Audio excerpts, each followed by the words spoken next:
I thought you said that XRP won't hit 4 digits until the Clarity Act, but will hit 3 digits with other catalysts. Did I mishear or misunderstand? You know, I really think 3 and 4 digits are both possible prior to the Clarity Act.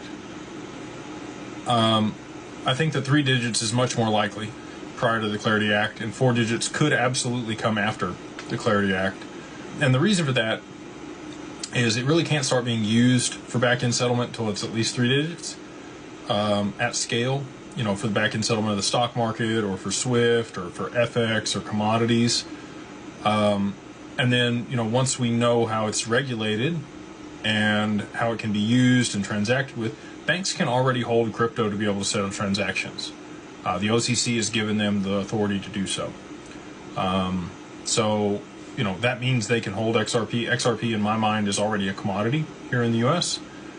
Because, you know, the CFTC, obviously, Caroline has gone on to MoonPay at this point, but she met with Brad frequently when she was at the CFTC, and XRP is obviously listed on Bitnomial with a USD pair and traded as a commodity alongside Bitcoin and ETH. So, all that being said, I think it's in a unique position to be used in a crisis moment, and we'll have a supply shock that pushes it to at least 3 digits. But 4 digits could happen before the Clarity Act, but I think I don't have a certainty on that. It could be that 4 digits does not happen until after the Clarity Act is passed. The other thing I would say is I don't know when the Clarity Act is going to be passed. If we don't get to some type of consensus on it here in the next really week, it's going to be very difficult, and it could be a much longer path to market for regulation here in the U.S. So let's say, you know, we go another week, they finally get something drafted, it's put up for vote. Congress is really going to be focused on the funding bill toward the end of this month. If they don't get that passed, the government's going to shut down again.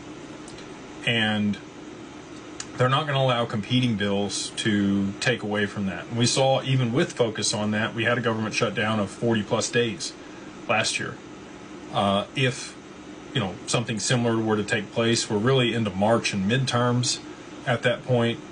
And, you know, Congress really won't get in the full swing of things again until mid to late Q2, maybe even early Q3, before they'd even be able to vote for the Clarity Act again.